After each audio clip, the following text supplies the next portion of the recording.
Diyan na ba talaga nagko-concentrate o nagpo-focus si ka-business sa teleserye niya, hindi na ba sa charity?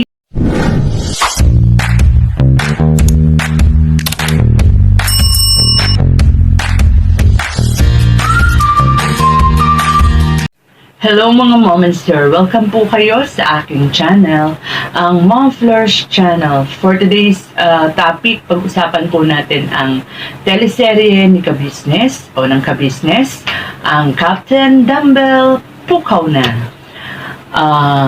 Magkakaroon lang po tayo ng konting review, honest to goodness review po dito sa pinaghihirapan na teleserye ng ka-business family sa pangunguna po ng ating pinuno si ka-business. So, ito po ay tungkol sa isang medalyo na ibinigay o binilin kay Lito, at dyan sa medalyon na yun, maraming mga characters ang i-involve. Ito nga yung mga kagwang. Kahanga-hanga dito sa teleserye na ito, yung pong sound effects, no? At saka po yung visual effects. Especially po yung pagka yung nagka-credits na at saka yung nagsisimula, no? Ipinapakita yung mga names nila. Maganda po eh. Ito po example. Lakasan natin. Yan, isa lang po yan, no?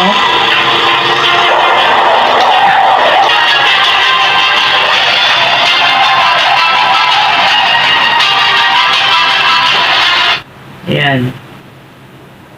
Mahal, huwag ka na magalit sa akin. Mahal ba? Ang ganda po nung ang ganda po nung tunog. Buong buo. At saka parang di ba po, pagka dumadayo tayo sa sinihan, nanonood tayo ng mga ganyan. Kasi ang genre nito, di ba, fantasy. Yung, pag nanonood ako ng mga, kasi malig po ako manood ng mga horror films, horror picture. Pag mapunta pa ako sa sinihan, ganyan yung mga tunog. Ang ganda. Dolby Sounds, parang nakapagpapakaba ng dibdib. Pati po yung mga visual effects. Ang unang-una ko po napansin niya nung unang episode po, nung si Bornok ay nakalapulot ng dumbbell and then nag-try siya. Trinay niya, no? Na ginaya niya yung Captain Barbell kasi parang inspired po kasi ito dun sa Captain Barbell, no? So ang ganda po nung nagbabago siya ng yung may mga kidlat-kidlat yan, no? Kadlat-kidlat na dyan sa kanyang pumunta sa kanyang mga katawan. Ang ganda po yan para po tayo nanonood ng isang teleserye, no? And alam naman po natin na hindi basta-basta yung ganyang pag-e-edit, no? Ako nga po kami nga po mga reactors wala naman masyadong ine-edit ang tagal.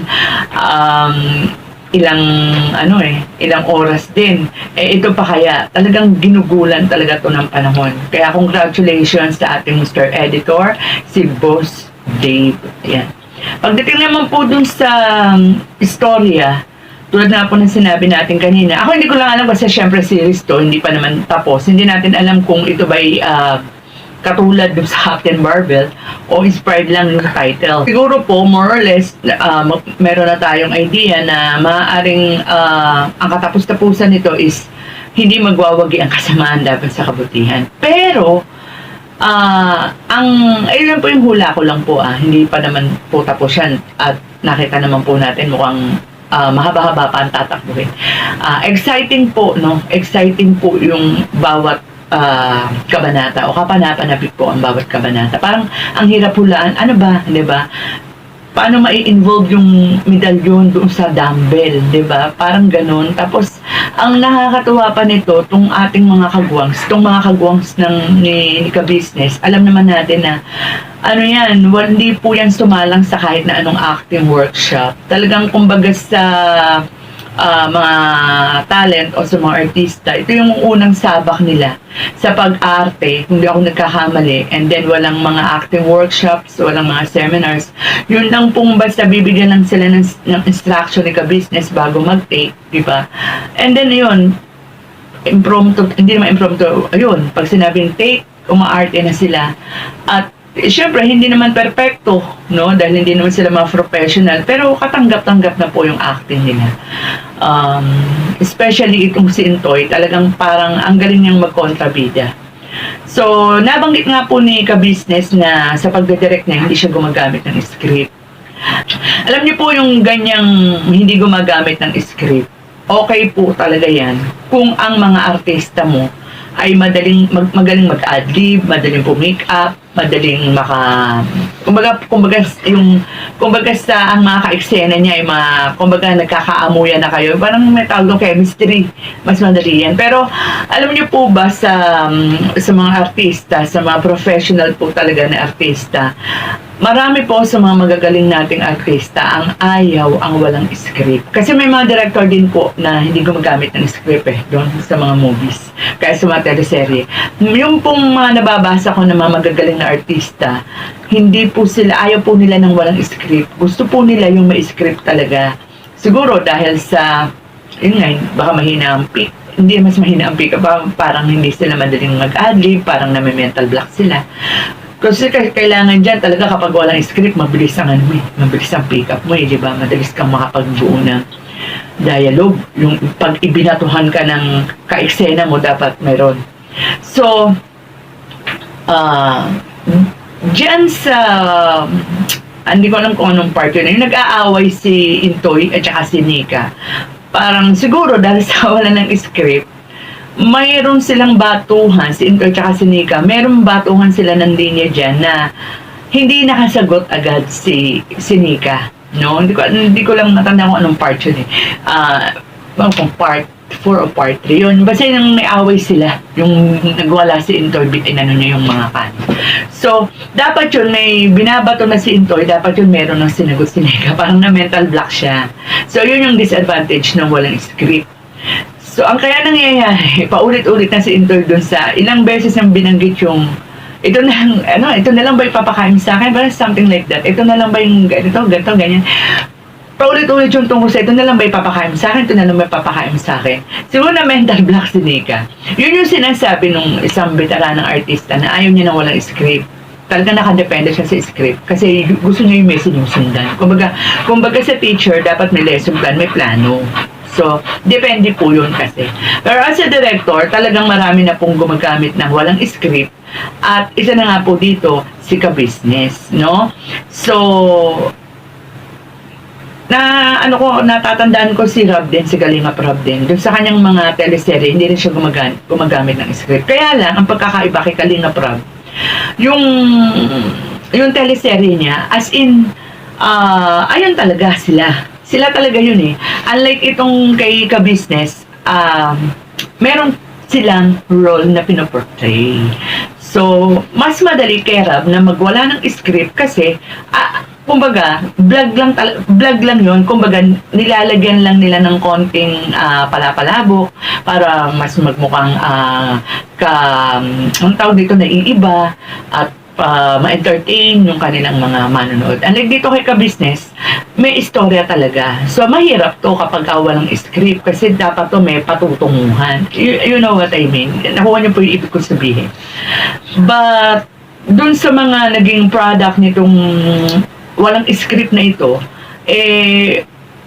nakakatuwa, palakpakan po natin, Kaya nga lang, katulad ng sinabi ko kanina, may mga times po na dahil nga walang script, parang kung hindi ka kung hindi ka mabilis, may mental block ka, hindi mo magkakaroon talaga ng parang madadrag, kagaya nung nangyari doon sa sagutan ni Intoy at Nika. Yun lang naman po.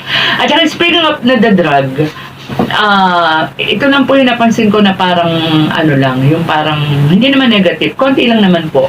May mga eksena na parang masyadong babad na ang nangyayari, ang bagal ng pacing, no? Parang imbis na mabilis ang takbo ng istorya o pacing nung palabas, nadadrag, bumabagal. Like for example, yung kay Intoy na naman napansin ko. Kay Intoy, wala pong problema rito si Intoy. Magaling po si Intoy. Yun lang pong eksena, kasi ang tagal ng moment ni Intoy, parang ang nangyayari, parang nagkakaroon ng parang yun nga po, dragging. Ang tagal babad na babad sa kanya nung dumating siya, nung pinagmamasdan si Nika, parang, basta yun po, ang tagal po nun. Pwede naman po yun medyo bawasan ng konti, no? Mas maganda po kung mas mabilis ang pacing. Kasi parang nangyayari, parang nagkikilling time na lang, ganun ang nangyayari. Tsaka po yung, basta may, ba yun, yung kay Buknoy, nung binibilang niya yung bayad ni Madam, ni ginampanan ni Junjun. Sana, nung binibilang niya yung pera na ibinayad ni Madam, o na ginampanan ni Junjun, kasi ang tagal din, okay naman po yung idea na habang binibilang niya yung pera, kasi parang, yun simbolismo, na habang binibilang ni Boknoy yung pera, si Madam o si Junjun, ay nakatingin at hinahaplos-haplos niya yung medalyon, okay naman po yun. Kaya nga lang po, sa sobrang ang daming binibilang ni Boknoy, parang ang tagal tumagal na naman yung eksena na yun. Yun lang naman po. Okay po, maganda po at entertaining po ang tawag ito, ang teleserye na ito ni Ka-Business. Konting suggestion kasi ang genre po na ginamit ni Ka-Business is fantasy. At alam naman po natin na kapag fantasy, ang audience po niyan ay mga bata. Alam naman po natin na ang subscribers ni Ka-Business ay hindi mga bata.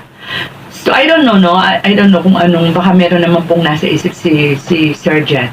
But ito lang naman po yung review ko, no? So, siguro, kaya hindi ganun ka-boom kasi na ganun, ang genre niya is fantasy. Ang mga subscribers ni Ka-Business ay hindi naman mga bata, parang kumbaga hindi sila nakaka-relate masyado. Unless talaga kung die hard ka ni Ka-Business or ng mga kagwangs, or talagang sabihin natin na talagang, ano ba tawag dito, yung loyal viewers ka ni Ka-Business, talagang manonood ka. At pag pinanood mo naman, hindi ka naman po magsisisi dahil maganda naman po talaga. Especially nga po yung mga effects. So, doon po sa mga nakakapanood, pwede nyo po itong ipapanood sa mga bagets o sa mga bata, sa mga anak nyo, sa mga apon ninyo. Kasi bukod po sa maganda at pambata talaga, kapupulutan po talaga ng aral, no? So, yun lang naman po. Pero all in all, maganda po ang tulang-una nga po yung visual effects, yung sound effects, yung pong mga arte ng mga hagwangs, kahit na mga baguhan lang sila. And maganda din po yung mga shots, kung meron pong dapat liwanagan, maganda po. At saka yung, kumbaga sa movie, yung cinematography, ang ganda, captured po yung nagbubukan liwayway o yung papadilim ang araw, yung mga scene, ang ganda po tignan, parang, kumbaga may mga shots po na akala mo parang picture, pero hindi naman po, hindi po picture yun, talagang live po nilang kinukunan yun. Yung mga ganun pong bagay, maganda po talaga. So, sana po masuportahan po natin ang teleserye na ito ni Ka-Business na talagang pinaghirapan po. Ito po talagang inilaan niya para sa inyo. Kitang-kita naman po yung hirap nila. So, maganda po talaga overall. Yun nga lang po yung mga konting puna ko lang po. Pero, mali naman din po ako kasi yun lang po yung opinion ko bilang isang karaniwang manonood. Ayun lang naman po yung masasabi ko. But overall po, kumbaga kung i-relate po natin yan ang pinakamataas 10, ay masasabi ko pong 8.5 ang rating ko po, ang review ko po sa teleserye yung Captain Dumbbell Pukaw na. At maganda rin po bilang isang director, napakaraming cast ni Ka-Business, napa-arte niya. Yun po, achievement na po yun sa kanya, kahit na hindi nga po mga professional. So far, para sa akin, ang tawag dito, kung pipili tayo parang best actor, syempre, definitely, ang mapipili po natin dyan si Intoy. Kaya lang, hindi naman pang best actor yung niya, parang pang-supporting lang, di ba? Parang hindi naman kasi siya yung lead role. Kasi pag best actor, yun yung lead. Sa supporting naman, gusto ko si Mengay, no? Yung maganda rin arte ni Mengay. Para sa best actor, maybe si Lito. No? Pero depende si Ka-Business na po yung magka-category dyan kung sino yung best actor, supporting, di ba? Yung best actress, supporting actress, di ba? So, ayan po. So, marami nagtatanong kumbaga, dyan na ba talaga nagko-concentrate o nagpo-focus si Ka-Business sa teleserye niya? Hindi na ba sa charity? Kung mapapansin nyo po, may mga charity pa rin po ang Ka-Business. Kaya lang po, syempre, dahil nga po sa nangyari sa views niya, sa paghina ng views, dahil nga po dun sa vote na sinasabi. Ito nga po, yung isang paraan, no? Itong paggawa niya ng teleserye, sana nga po masuportahan ninyo kasi dyan din po sila kukuha ng pang-charity or pang-tulong sa mga nangangailangan. Pero kung charity po, kay Papa Dins TV po, tuloy-tuloy po yung pag-charity ni Papa Dins TV.